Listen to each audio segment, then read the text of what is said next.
Hey everybody, welcome to the Rainmaker Podcast, and we got another dandy for you. We got my man Elvir on. He's going to be showing you how to build an exceptional business and how to be the top 1% of producers as a life insurance agent.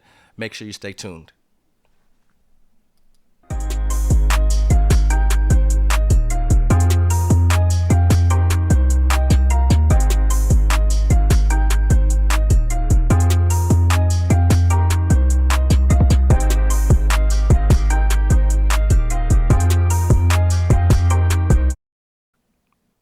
Elvir, my man, thanks for hopping on the Rainmaker Podcast, brother. It's good to be with you today.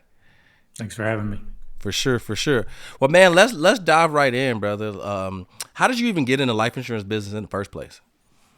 So I was selling cars, high-end BMWs, Audis, Porsches, and all that stuff, and it was pretty decent. I enjoyed doing it because I love cars, and I love BMWs and Audis and Porsche. But what happened was twofold. One, my mother-in-law was diagnosed with ovarian cancer, and we saw what life insurance did, and how it actually impacted our lives.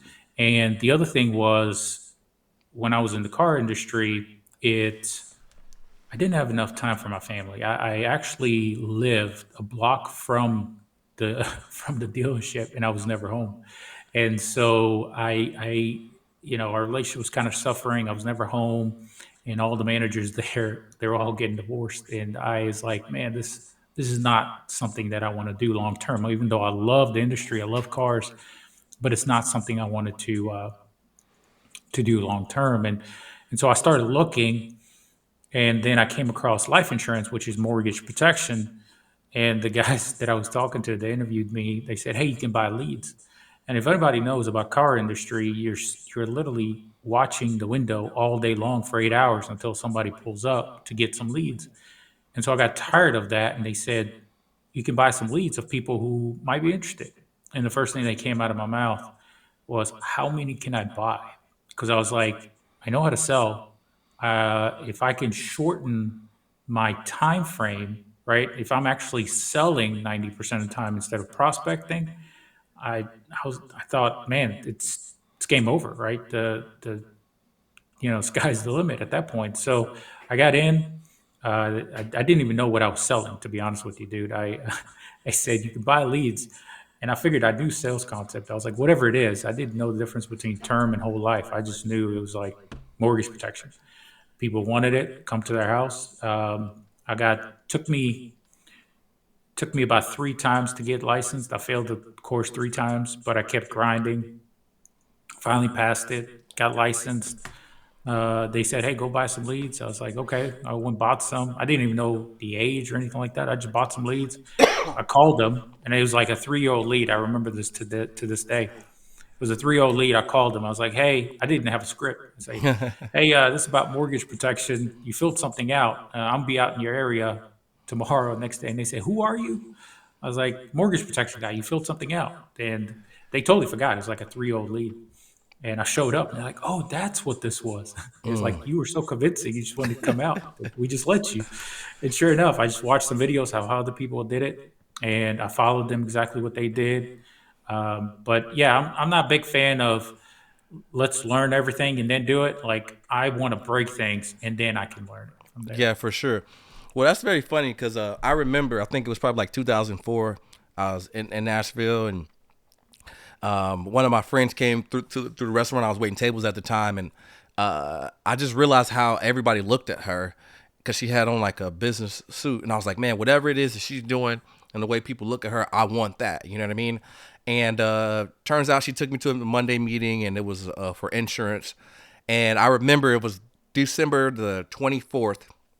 I drove all the way to Chattanooga because that was the only place that you could go and take a test. And I drove all the way down there, without studying, just off of adrenaline and hope, and failed the test.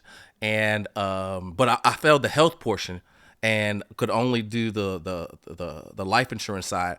And at that time, this was for Aflac, so their main products were the health and accident policy, and then they had a cancer policy. And so I couldn't sell that. So I was thrust into I was like, well, I got this other piece of license. can I use this? And it was like, yeah, you can sell insurance. Like, does it pay out? It's like, actually pays out more. So that's kind of how I got thrust into the life insurance part. And it took me on my third try to get it. And if people don't know this, right? Like in Tennessee, you got to wait 30 days.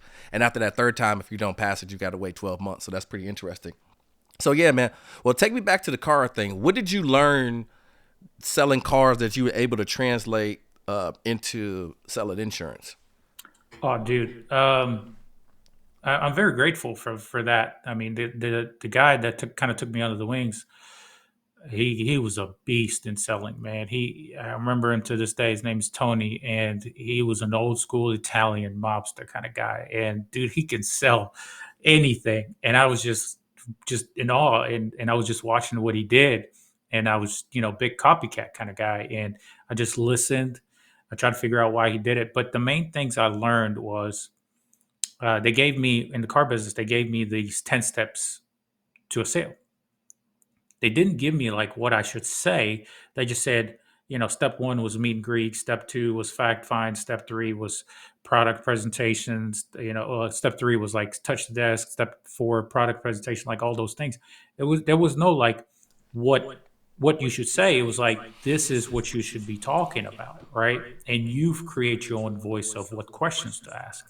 And so you listen to other people what they did and why they asked those questions. So you learn the concept of selling. You learn the concept of value. You can learn the concept of finding the problem and you solving them instead of just the product itself, like the concept of sell me this pen kind of deal, right? Right. And so that's what I really learned is understanding people's true motives and intentions and finding out what the problem is and then giving them the solution.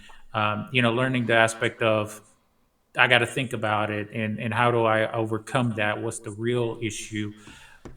It's like the two true hard sales course places or like it's car sales and timeshares, like those two things. If you're really good at those, I mean, life insurance is like a cakewalk, to be honest with you.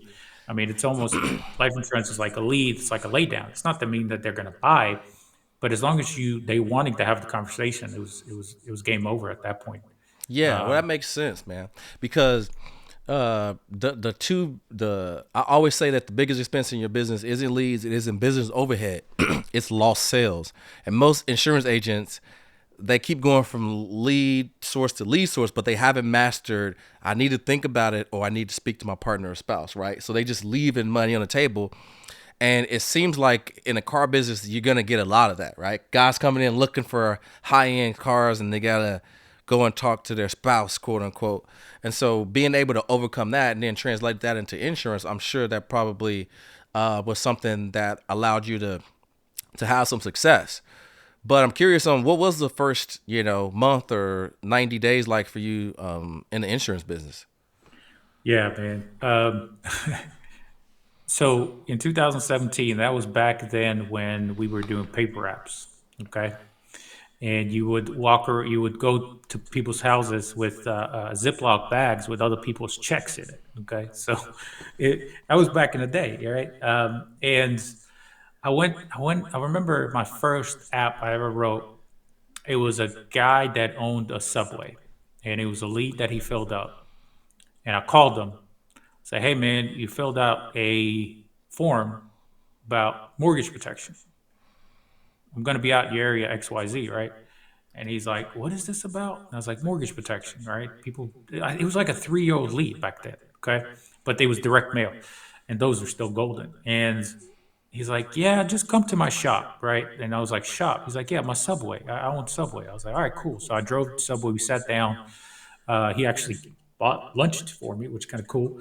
And we sat down and I was like, "Yeah, you filled this out. You want some mortgage protection?" And I sold them first, and again, it's not my first appointment. It was like my seventh or eighth appointment, but I sold them a $275 a month more was a mutual Omaha policy.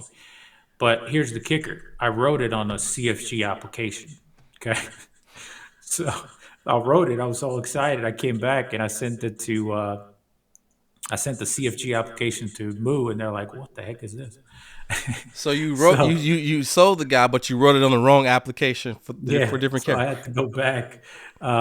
So again, there's a lot of stuff you learn as you break things, right? And most agents like, oh, nobody told me that that's what I should have done. I never looked at it that way. I always looked at it like, okay, I didn't know, now I know, and I'm never going to make that mistake again, right? I took that as tuition, right? When it's part of the learning curve, the learning process. So I went back, I did the app, and we finally got them approved. It took like a couple of weeks to get everything approved and sent in, but once I got paid, it's like a couple other apps I did, and it was like I made like $3,500 at Toro, okay, Mm-hmm.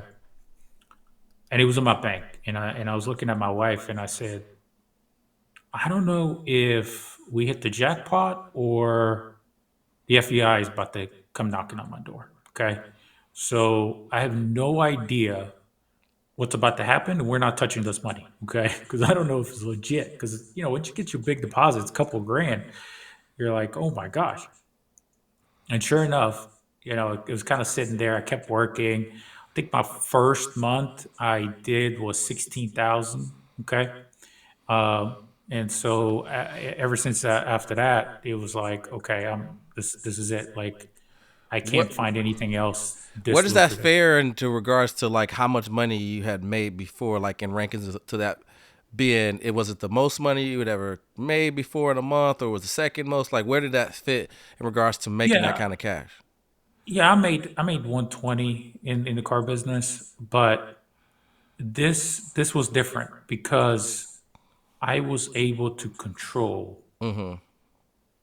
I was able to control my income, right? I was in charge of the car. I was in charge of where this thing was steering. I didn't have to wait for people to come to me. I was going to them. And so I knew at that point that I had the license to print money. Mm. Okay. And so it wasn't I mean, yeah, I think I made the most money I ever did, but that wasn't what really got me. It was the fact that I was a CEO, I was the boss. I could control everything from this point on. Yeah, you could make it rain at that point. You realize that, Yeah, huh? nobody could put a finger on me and tell me, Elvir, your paycheck is going to be XYZ because I knew this guy and half of your commission is going away. Like nobody controlled me. I controlled my destiny, right? And so if I was going to fail, it was because of me, and if I was going to succeed, it was because of me. Dope, dope, dope. Yeah. So, how long you been in the game now? How long's it been? Since 17, Since early 17. 17. Yeah, started with paper apps and everything. Like, are you looking now? Like, man, guys, you got it so easy right now. You don't got to go in the home. You don't have to do paper apps, right? Like, you can everything's in a portal. You can check on stuff. Everything's electronic. So, did you ever have any challenges in the business when you were coming up? Did you run into any? Oh, What was kind of like the biggest challenge that you faced? biggest challenge was faced was I thought I was too smart. Okay, you get too smart for your own good. You think you got it, and you're like, I got this, no problem. I don't need to listen to any more phone calls or podcasts. Like, what? Why do I need to jump on these things? Right? I think I got this, and so the business, this industry weeds out. If once you don't get humble, once you think you got this, man, you're gonna get punched in the face. As Mike Tyson says, once you think you got it, you get in the ring. The first thing's gonna happen, you'll get punched in the face, and then what are you gonna do? And so I started, and so I started utilizing my sales skills, and we were talking about this earlier. I focused on my sales skills versus focusing on consistency. And what happened was I would make a couple grand and then I would get lazy and I wouldn't do anything. And then Monday, Tuesday come around, I would go and do a couple of grand, but I focused on sales. And then one week on my sales skills, and one week I wouldn't make any sales. And then the chargebacks would come in. As you guys know, chargebacks are a thing. And then it just compounded. And I always felt like I would get traction, I'd stop, I would get traction, I would stop. And I'm like, what's going on?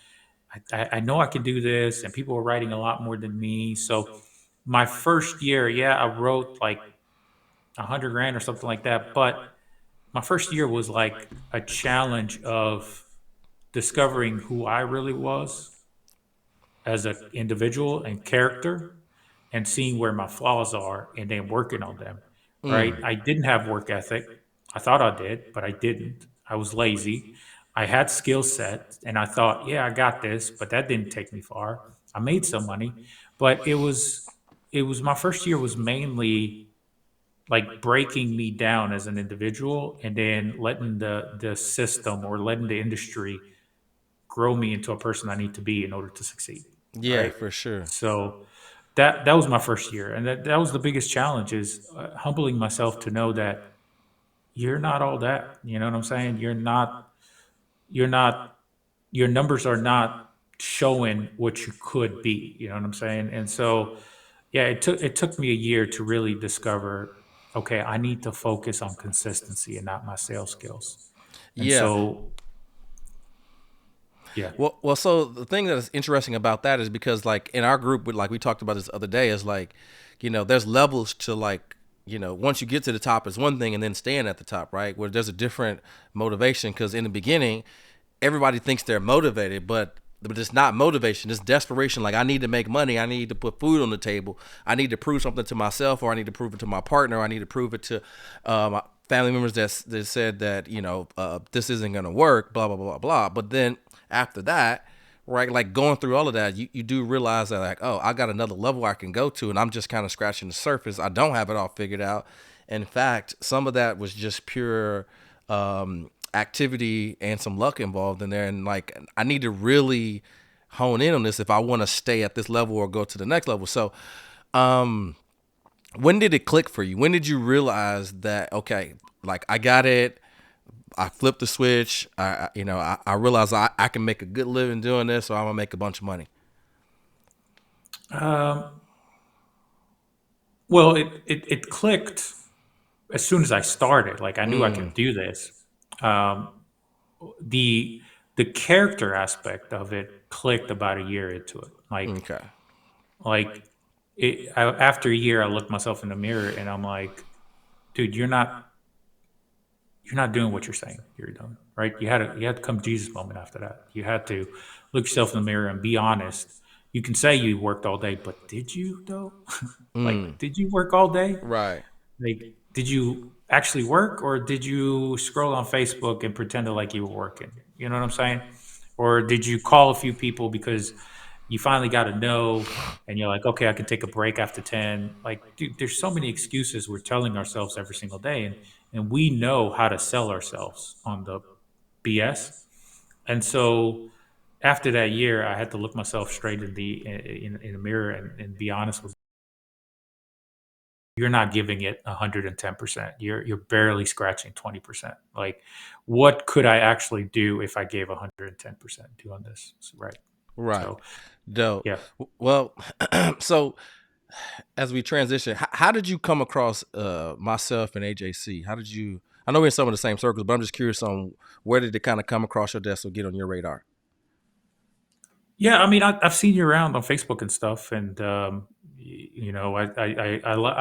love seeing people grow and people trying to grow an industry and trying to make a mark, and I always respect that, and so I've seen a lot of stuff, um, and then of course our circle as well, mentioning and just listening and watching, right? People will hear it, people will see it, and then they watch, and then they see, is this legit? Are other people doing it? Are other people making money? What is the value? Each person signs up for many different reasons, right? And so, yeah, and me and you had a conversation, and it just made sense. Yeah, I think one of the best things. Shout out to Jack, where he was like, "Man, you should call Elvir and and invite him to come down." It was either Jack or Jerry, I can't remember, but he's like to come to the mastermind. What was it, September? Was that when it was? It's like just come to the day Mhm. one, and I was like, oh man, I like this guy. So I was excited about connecting with you. I think we may have had a conversation before then, but it was like that was literally a chance to just kind of hang out for like half a day and then go to dinner and then kind of get out on the town.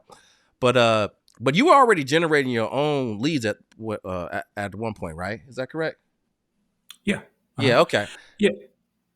And so, if you're already generating your leads, what even made you kind of even consider like, all right, let's just try it out? I know we kind of dipped our toe in, but what even made you consider it since you were already generating your own leads? What made you even consider, kind of just testing out what we got going on? What's a good question? So you don't necessarily want to have all your eggs in one basket, okay? And you want to have a diversified portfolio. So if I'm utilizing you for some leads and then I'm generating myself as well, it you have so many different sources of leads coming in from IULs to the vet to all these different things. And so what if one week my source is not generating enough, maybe your source is doing well. So the lead game is, you just need abundance of them, right? You just need a lot, and you just need to put in activity, and then that's how everybody does it, right? You ask every high producer, hey man, how'd you do it? I just called people. All right. What else did they do? You know what I'm saying? Let's call it for what it is. And they're like, oh, well, I'm calling people. Well, I'm calling more people than you, and I'm moving quicker through the people that are nasty to me, right? While most low producers they're dwelling on all the bad calls, and they want to analyze the bad calls, and like, oh, and they're all up in their feelings. But high performing producers are, if they make sale, great. If they don't make sale, it's great. They just move on to the next call. Like skippity do, right? They're just moving on to the next one, and they're resolving the lead, and they're not worried about how they feel. You know what I'm saying? So that's the difference.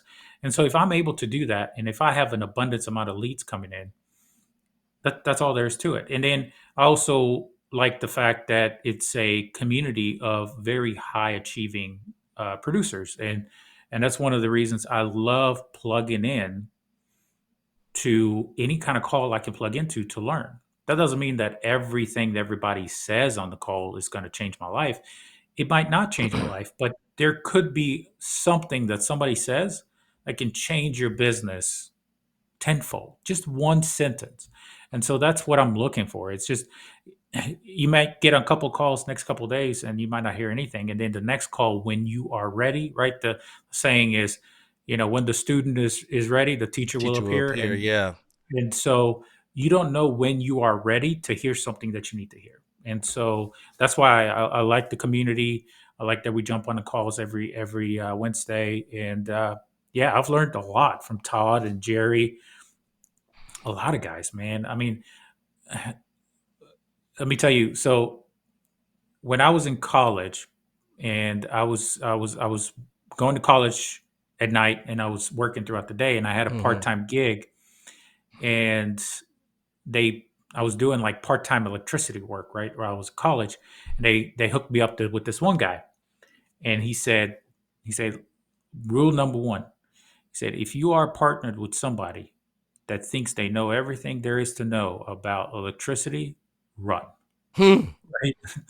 Like, that guy's gonna lose his life, and that's because that's how I run this bit. Like, I don't know everything there is to know. I can learn every single day, so I humble myself and I listen. I might not get anything, but then one day somebody might say something, and you're like, "Bam! The industry changing." You're people are looking at this over here. Give it a little thought. Is it worth it? No, it's not. Okay, evaluate it. Move on. This guy said some here, evaluate. Is this going to work? No, it doesn't look like it. Cool. Right. You're just taking all this inventory and you're stashing it. And one day it might come into fruition. You never Yeah. know. Yeah. And That makes that's how I sense, look at it. man. Yeah, that makes so much sense because, like, what happens is some agents, they watch the YouTube video. Like, I mean, as is sophisticated to kind of get going. Let's be honest, right? It's like you look long enough, you get through their work enough, you can kind of figure out how to do ads. And like, oh, well, I don't need to do this. But you're saying is like somebody, if you have it all figured out, I mean, this is working and you're doing okay. But there's some people in here putting up some big numbers. Maybe I should just kind of check it out. So let's talk about that. A lot of people have a different type of mindset during the holidays, right? Where they're looking for a reason to kind of take a few days off. But you're different, right? You're coming in every single day. It's like, man, I like to work. Like we were just talking off camera about like taking one day off. You're like, man, this could be a few $1,000. Like, one day could cost you. So, you know, how much did you end up submitting or help people helping, and then issuing in December when everybody else is like, oh, catch me after the holidays or the December slow and this and that. Yeah. Man, I have a spreadsheet, and I genuinely lost track of how much business I've submitted. Like I have no idea almost, but I can give you a kind of a guess, rough estimate. I probably issue paid 85,000 in December. Probably submitted, stuff that didn't get approved and all that stuff. Probably it was close to 100 grand, but it's it's I man, it's I don't know about you, but when I'm not working, and my wife knows this about me, and she hates it, but she loves it at the same time. When I'm not working, I see red flags.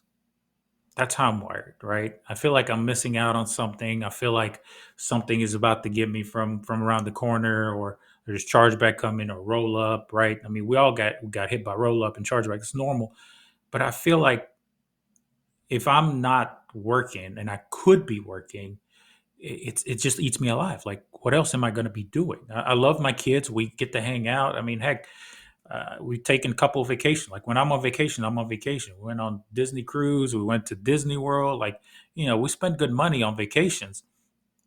But when I'm working, I'm working. You know what I'm saying? So I don't know how to turn that portion off because it's just ingrained in me. I remember as a kid, I watched my mom, and the story behind this. We were immigrants. We were in Germany, and I remember as a 6 year old kid, the only way we got food was, I don't know if you remember this or if anybody knows, but they would bring like boxes of crepes, right, of food, and you had milk and bread, some yogurt, a little bit Nutella, and that lasts your family for like a week.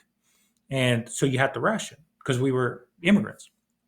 We migrated because there was a civil war, and we lived like that for 7 years. My parents couldn't work, and then by the grace of God, we came to America, and my mom, they worked hard and stuff like that. And I remember they had a hard time. They had a hard time paying for bills. And I looked at my mom, and I was like 14 or 15, and I said, "You'll never have to worry about money ever again when I grow up." And that's been true ever since. So I made sure that everybody's taken care of because it's just ingrained in me. You know what I'm Yeah, saying? yeah, that's amazing, man. I the same way, man. I like my mom lives right around the corner, and like just having to come from humble beginnings, and like now that I look back on it, I wouldn't change it for anything because I'm proven now, right? Like the confidence that I have is because I've been through it already. Right? Like I've been through the hardest of times that most people would have given up and quitting, and the the journey that I went on is like this, and most people's journey to get where they are is like this. And so that part of me is proven where if I need to roll up the sleeves at any moment, I am prepared and ready. So I'm excited to see what's coming for you, man, because you're just a grinder. Like I love it. You're just matter of fact, even kill, and you're like, hey man, I'm ready to work. So I guess the last question, man, is you know you say people watch a lot of stuff, right? And so you probably seen one of these before too. But like agents that are kind of maybe they're doing their own lead gen, or maybe they're kind of sitting on the fence, so they need to figure something out, right? We all know that there's some transition things happening in the marketplace, and everybody's looking, right? So what would you say to people that kind of on the fence, like from your experience, what would you say to people that's kind of on the fence and maybe considering like taking a look at something like this? What would you say based off your experience of being here if this is something that's legit? Yeah.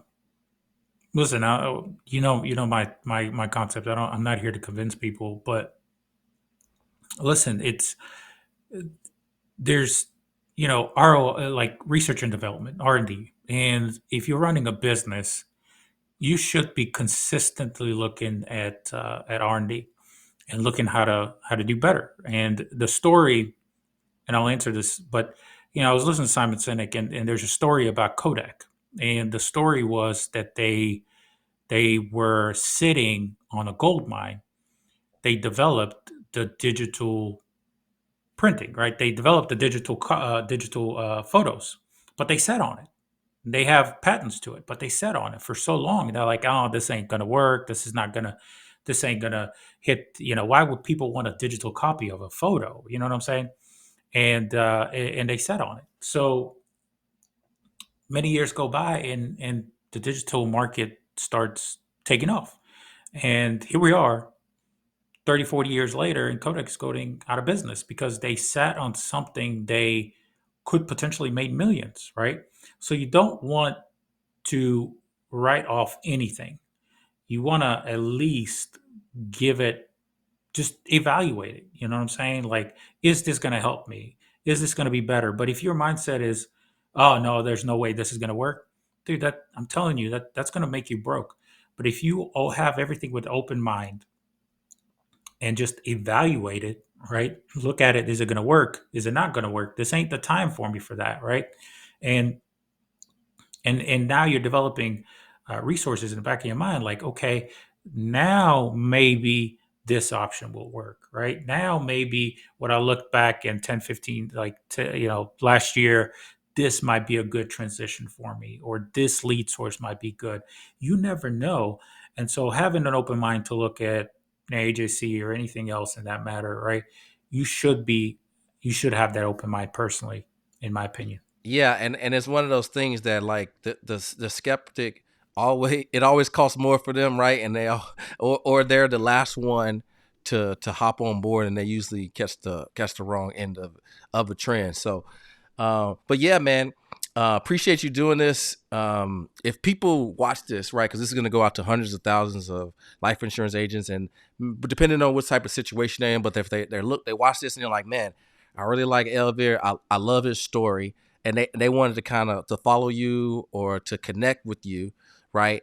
And people who are serious and not curious, where can they find you, and who exactly would you want to be reaching out to you? Yeah, just, man, anybody that wants a shot, anybody that generally wants to control their own business, who is a grinder, who is a hustler, um, somebody that's like, man, I just feel like wherever I am, I'm being held back, right? And and so, yeah, we're just looking for real players that want to come in and make a difference in people's lives and make a difference for your life, right? Make sure you're financially secure, people you're helping. Um, I mean, let's be real, right? This industry, life insurance industry, is massive, and there's a lot of different options out there. It is what it is, and so how do you navigate that as a brand new agent or as a senior agent? Like, is this really a good fit? Is this really a good fit? What I can tell you is look at the people you're going to be working with, the leadership. Can I jive with that guy? Can I jive with that girl? Can we have a good relationship?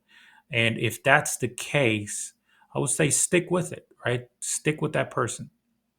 If you jive with me, great. Let's start working together. Ain't no big deal. But I'm very straightforward, very simple, and try not to create any confusion. Confusion in the business will kill a business. But if you're just straight to the point, it is what it is. Let's work together. Let's try to make a difference for people. Let's try to make a difference for our families. But yeah, you can find me on Facebook. Just look at my first name, last name. I don't want to spell it out for you. Just add me as a friend, say hi.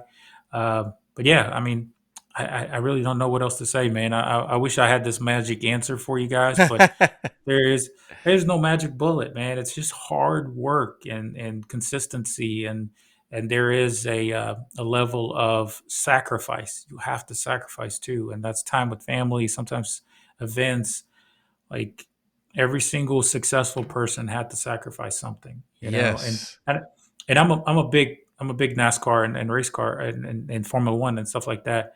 Like, these guys, like Formula One guys, they travel all year long to these places. They have to sacrifice time with families to make these millions.